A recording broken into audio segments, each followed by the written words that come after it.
Morgan is a single mother of 3 children who works as a nighttime janitor for the police department. One day, during her night shift, she knocks down a box containing case files. As she bends to rearrange the files, she sees pictures from a recent murder case. And from looking at the case board of suspects, she immediately pieces everything together and points out that one of the suspects is actually a victim. The next day, as all the officers gather for a meeting concerning the murder case, Detective Karadek notices the change on the case board and inquires about it. Hey, who did this? But everyone is as confused as he is. So he gets angry and orders his team to look through the CCTV footage. They discover from the footage that Morgan is responsible for the change and invite her to the station for questioning. This is Detective Osdell. We need you to come down to the station. The lieutenant is curious about her reason for changing the suspect to a victim, so Morgan makes a comprehensive analysis just by looking at the photos from the case files. According to the case, a man had been murdered and his wife vanished after the murder, making her the prime suspect. But from a glance at the photos, Morgan immediately points out evidence to prove that there was a third person on the day of the murder and that his person must have kidnapped the wife to shift the police's focus. As they discuss, an officer enters and announces they found footage of someone entering the victim's house on the day of the murder. Although this proves that there was a third person, Detective Karadek insists that Morgan is arrested for tampering with the police investigation. Yeah, I know how to stand. Thanks. In the meantime, they review footage from the day of the murder and discover that a woman named Miss Zhang had visited the victim's home 30 minutes before the murder. Who is she? Lishka Zhang. Miss Zhang, a former employee of the victim, is brought in for questioning, but she denies everything and claims she was at home on the day of the murder. I was at home all day working. Can anyone confirm that? Later that day, Morgan is released from jail, and as she walks out, she overhears the officers talking about Miss Zhang's footage. From a glance at the footage, Morgan immediately notices that it has been altered, so she voices this out. The video has the wrong date on the timestamp. However, Detective Karadek brushes off her suspicions. As she turns to leave, the lieutenant stops her for an explanation. She explains that the wind blew from south to north in the footage, which shouldn't be the case since winds blow from north to south during the fall in LA. Since the wind was blowing from the south, the footage must have been from months ago. So that's gotta be from several months ago. After fact-checking her claims, they realized that the footage had been altered to make Miss Zhang a prime suspect. She's right on both counts. As Morgan leaves the station, the lieutenant stops her for a discussion. Morgan confesses that she has an IQ of 160 and that she watches a lot of documentaries. The technical term is high potential intellectual. Means you have advanced cognitive abilities. Meanwhile, Detective Karadek meets up with the daughter of the victim, who tells him that weeks before the murder incident, her missing mother, Lynette, had received a secret letter from a woman named Sarah. After the mother read the letter, Sarah killed herself, so the mother became agitated. Upon hearing this, Detective Karadek becomes curious about the content of the letter and tells Lieutenant about this. They plan to search for the letter in the missing woman's office, so the lieutenant goes to beg Morgan to assist them in solving the case. Later that day, Detective Karadek briefs Morgan on the whole timeline of the case and brings her to question the missing woman's sister. During the questioning, Morgan realizes that the sister is a biologist and is hiding something from the police. When she tells Detective Karadek about her suspicion, he dismisses her for meddling too much. Later, Detective Karadek goes to the missing woman's office and seeks permission to search her office for the missing letter, but they turn down his offer. Unknown to him, Morgan had disguised herself as a nurse to infiltrate the office and find the letter. When she presents the letter to him, he yells at her for stealing the letter since it could lead to her arrest. But she calms him down and tells him to read the letter. Read the letter. Sarah Atkinson was a paralegal on the Brian Diamond case, and guess what? The person who wrote the letter had been assaulted by a powerful man named Brian and needed the missing woman's help to sue the man. From this, Morgan suspects that the powerful man has something to do with the murder case. Upon hearing this, Detective Karadek instructs her to return the letter to the office while he calls the powerful man Brian for interrogation.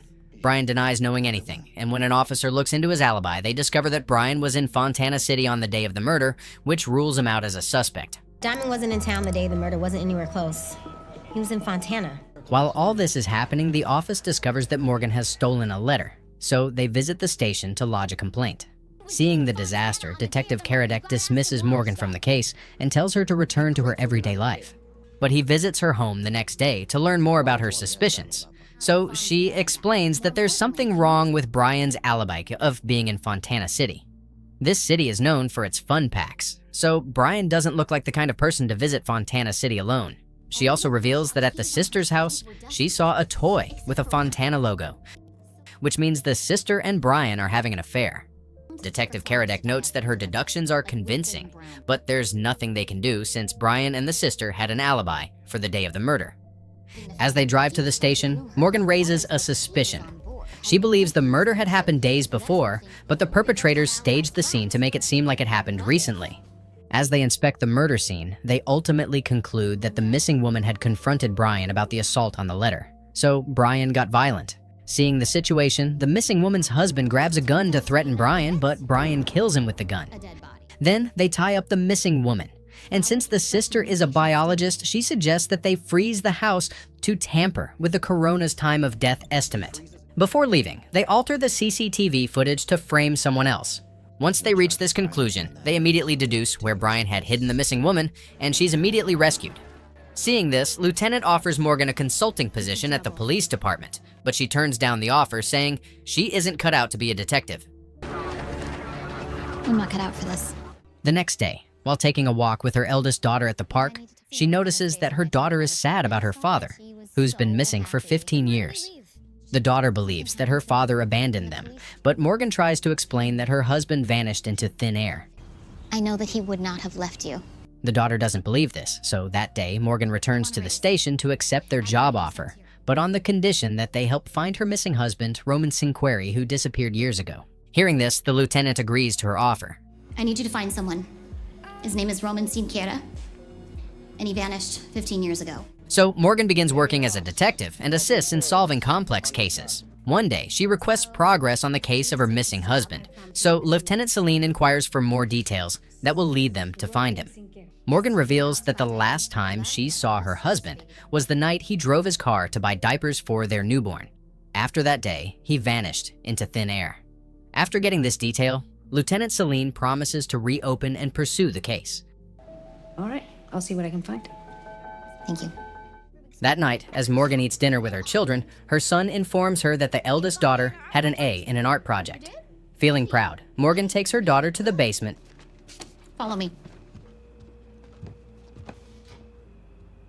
to show her paintings of her missing husband, but this only annoys the daughter since she believes that her father abandoned her.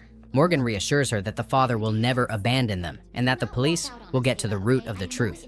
But one day, Lieutenant stops by Morgan's house to inform her about an update on her missing husband's case. According to the lieutenant, her husband's car had been found at a police impound 3 days after he went missing. Inside the car, they had found a baby's diapers, which means her husband never had the intention of abandoning her. Something terrible must have happened to him. Hearing this, Morgan breaks down in tears. In the next few days, as Morgan continues to help unravel murder cases, the lieutenant discovers an interesting detail on her missing husband's case and confronts a detective named Mellon.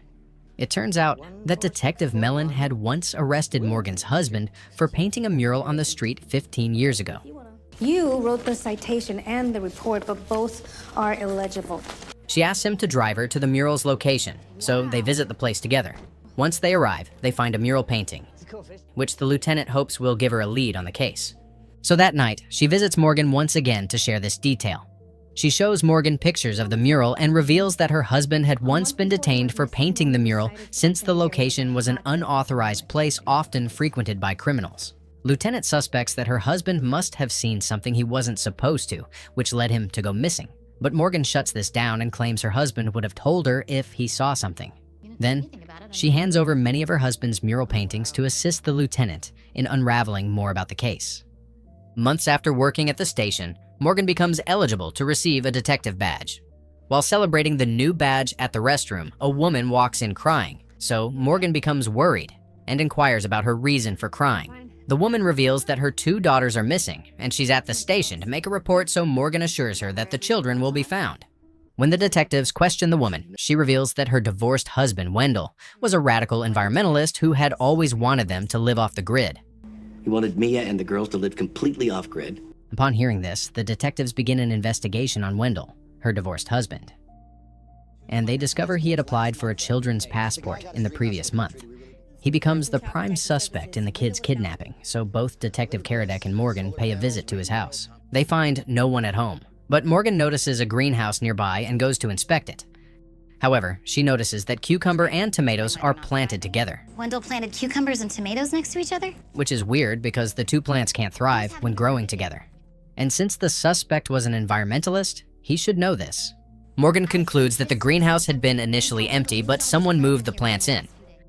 With this lead, Detective Karadek speculates that the suspect must have moved the plants into the greenhouse to cover up someone or something. So they begin to dig around the floor and immediately discover the dead boy of Wendell, the suspect. This means he was a victim of something bigger, and the two missing children are in danger. While inspecting the area, an officer reports that one of the neighbors often saw the dead man with a red-haired woman with glasses. Another officer also finds a portrait of two older people in the victim's room, so they plan to investigate their relationship with the victim. Meanwhile, Morgan and Detective Karadek go to visit the mother of the kidnapped girls and realize that her father lives in a mansion with a personal driver on standby in a car.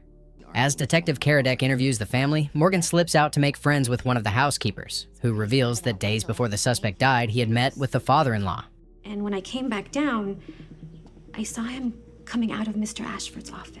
At the office, Morgan reads the report from Child Protection Services on the suspect and tells Detective Karadek that the report doesn't match people's descriptions of the suspect. People described the man as loving, but the report wrote negatively about him. So they researched the social worker who wrote the report and realized it was a red-haired woman wearing glasses named Sarah. Nice glasses. She becomes the prime suspect, and when they go to visit her, Morgan notices tons of mail bills on her table. She also points out that Sarah uses cheap dish soap, which means she's broke. However, there's a fresh Hawaiian orchid lei in her room, which is native to Hawaii, which means Sarah had recently gone on a trip to Hawaii. How comfy are those super soft slippers at a luxury 5-star resort? Morgan deduces that Sarah is working with the wealthy father-in-law and has been bribed to write a negative report on the dead man.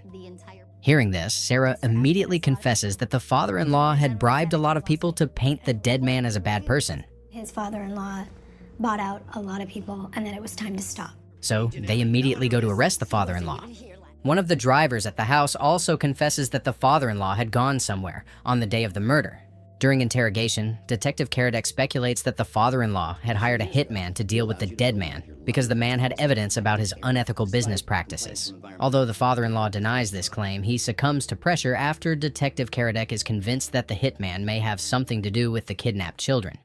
They immediately go to arrest the hitman, but the children are nowhere to be found. Now, back to square one. The detectives begin to suspect that the mother of the kidnapped children must have a motive for killing her ex-husband since he had the intention of exposing her father's unethical business practices. Upon hearing this, Morgan flares up and tries to exonerate the mother, but the detectives insist on putting her on the suspect list. Suddenly, an officer announces that the mother of the kidnapped girls had been caught withdrawing a huge amount from the bank and had gone missing ever since. Mia Ashford withdrew $100,000 just before the banks closed today. With this, the detectives speculate that the mother had killed her ex-husband and kidnapped the kids to keep them from talking.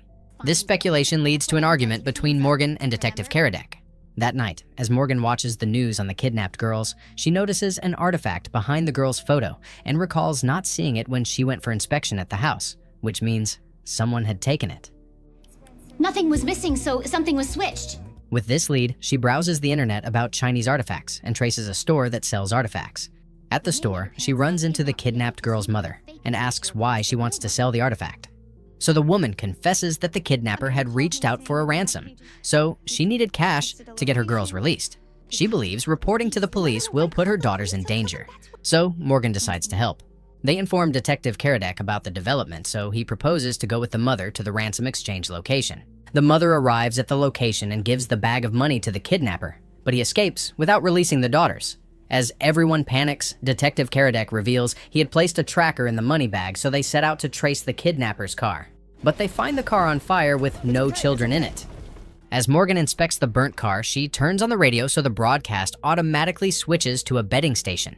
At this, she immediately remembers that during their visit to the wealthy father-in-law's house, one of the drivers was listening to a betting broadcast, and that his car was parked in a way that allowed him to see the kidnapped girl's mother's room. With this, Morgan concludes that the driver was in love with the mother, so he orchestrated the kidnapping to extract money from the family and live a life worthy enough to ask out the mother. He had also killed the children's father and buried him in the greenhouse in order to kidnap the girls. During interrogation, the driver reveals he had kidnapped and hid the girls on a mountain, but they managed to escape. As the police search for the girls on the mountain, they discover that the little girls had set rescue clues due to the teaching from their father, who was an environmentalist. With this, they're able to locate the little girls through clues and return them to their worried mother. The next day, Morgan brings her daughter to work to fulfill a promise. While showing her daughter around the office, the girl excuses herself to use the bathroom. At the same time, a strange woman walks into the station and snatches a gun from an officer. She holds everyone hostage and claims there's a bomb planted in different parts of the station. As her partner in crime grabs all the officers' phones, Morgan manages to send a text to her daughter to leave the building. The daughter receives the text, and as she's about to leave, she hears a gunshot from her mother's office, so she hesitates. Meanwhile, the two criminals hold the detectives hostage and explain that one of their friends is about to be charged with a murder he didn't commit. So, they want the detectives to find evidence that could prove his innocence. Outside the station, Lieutenant and Detective Karadek run data on the two criminals and discover they're former U.S. military soldiers.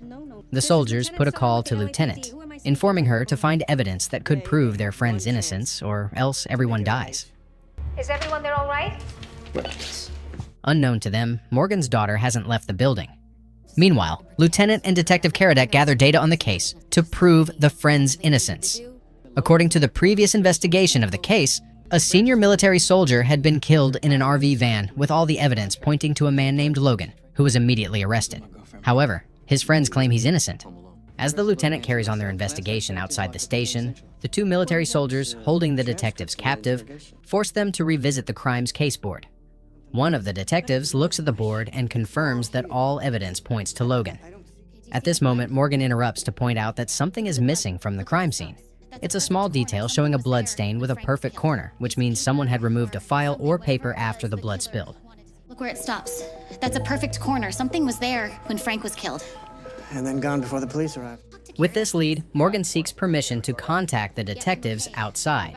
She instructs Detective Karadek to search the dead victim's RV van for any printed paper, but he doesn't find anything. But he decides to look through the victim's computer to find the last file the victim was working on. He discovers that the victim was writing up a paper to punish an unknown soldier. DD Form 458. It's a charge form. Brings a soldier in front of a military tribunal. While everyone is shocked at this, the male captor discovers Morgan's daughter hiding in the corner. So, they bring her to join the other captives. Meanwhile, Detective Karadek invites the victim's daughter for interrogation, and she reveals that her father had missed their dinner date before his death due to being busy. Last Monday was actually the first dinner he canceled in years. So, Detective Karadek suggests that Morgan look through the victim's phone location history on the day he missed a date with his daughter. Looking through the phone, Morgan discovers that the dead victim had gone to a place known for its drug dealership before driving to a detox center. So, the lieutenant instructs an officer to dig up data of any soldier related to the victim who is dealing with drug abuse. Meanwhile, the male captor begins to grow anxious due to the delay in the investigation. He tries to convince his partner not to trust the police, but she calms him down.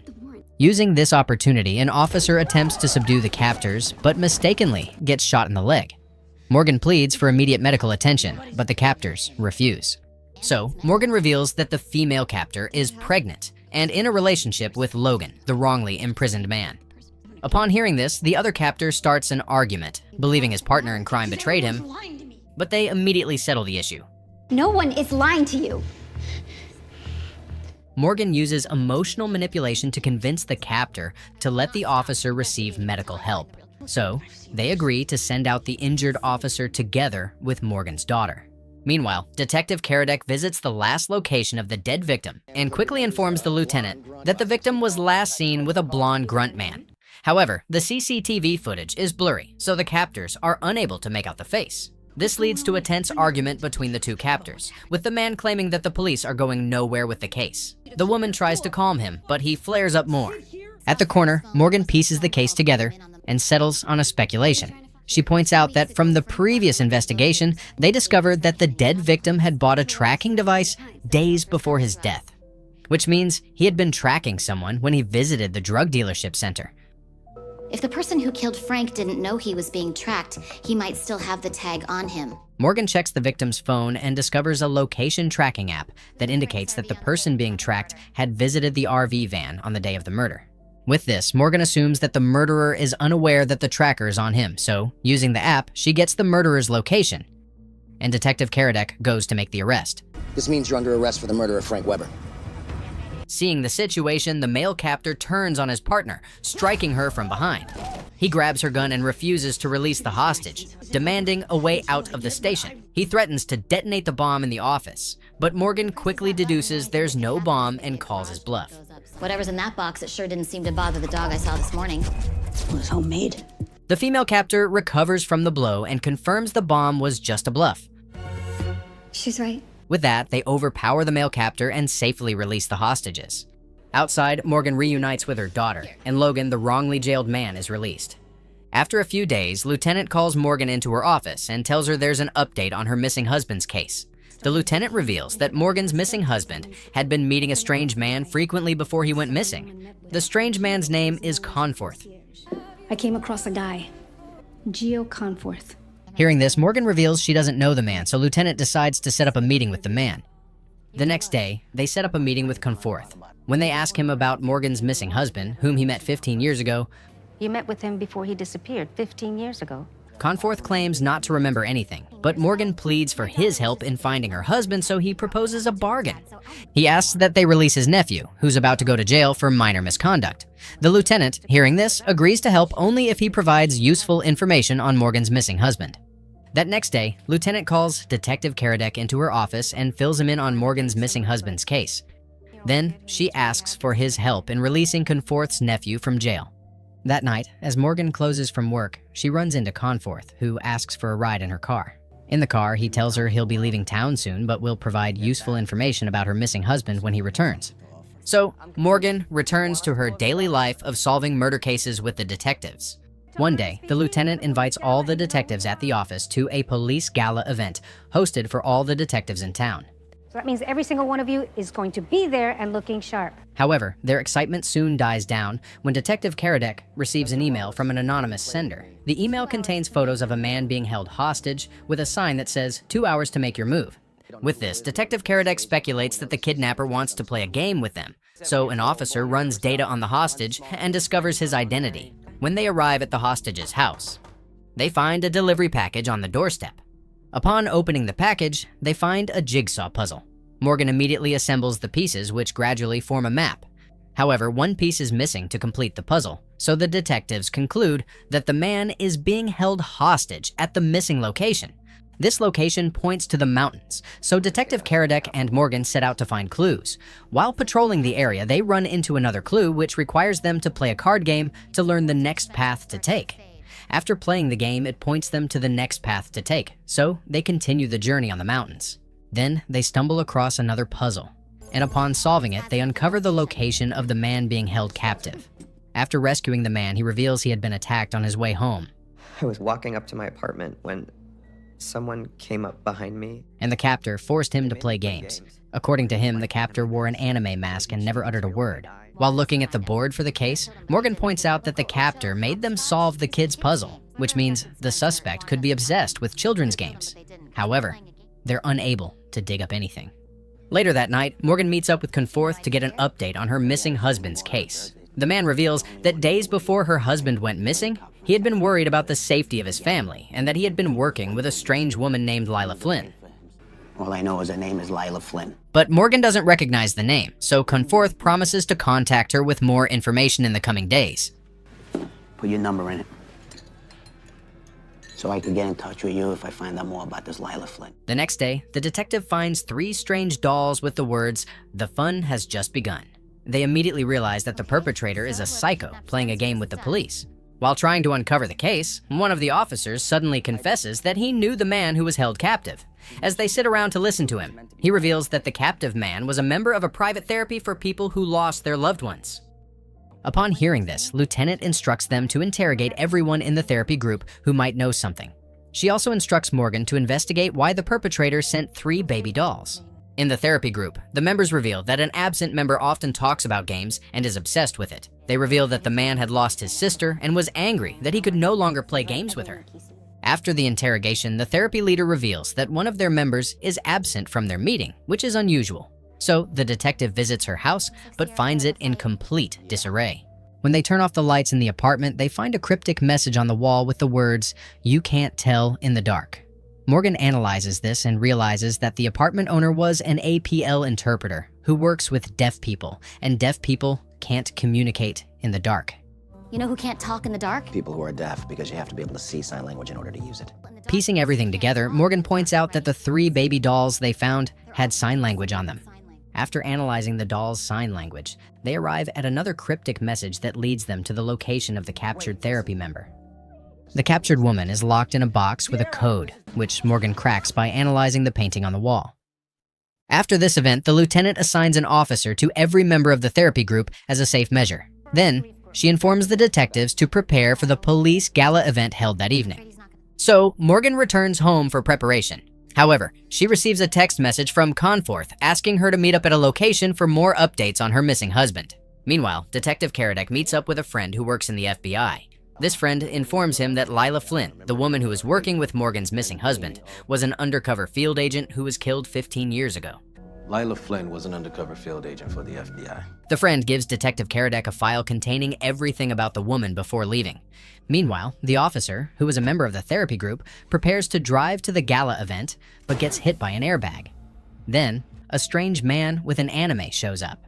While this is happening, all the detectives turn up for the gala event, but they soon notice that an officer is missing, so one of them volunteers to visit his house. At the same time, Detective Karadek requests a dance with Morgan and convinces her to let him meet up with Cornforth and solve her missing husband's case.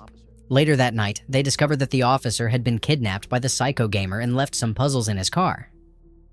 After solving the puzzles, the game directs them to an abandoned house with a pool. There, they find the kidnapped officer drowning in the pool, so he's immediately rescued. Come on, lift him up, lift him up. The next day, Detective Karadek meets with Cornforth. Although they argue for a few minutes, Cornforth eventually agrees to provide useful information about Morgan's missing husband. That day, as Morgan and her kids load their shopping items into the car, a man offers assistance and leaves afterward. At home, as they arrange the groceries, her son finds a pack of cards with a chilling message: "You are the one, Morgan." While this is happening, the detectives at the office sketch the psycho gamer, but the man from the sketch has been in a rehab facility for 4 years, which means someone is impersonating him. Meanwhile, Morgan realizes that the strange man who helped with her groceries must have been the psycho gamer. As she tries to piece things together, she suddenly receives a call from Detective Karadek, who announces that her missing husband is still alive. What are you talking about? Roman. He's alive.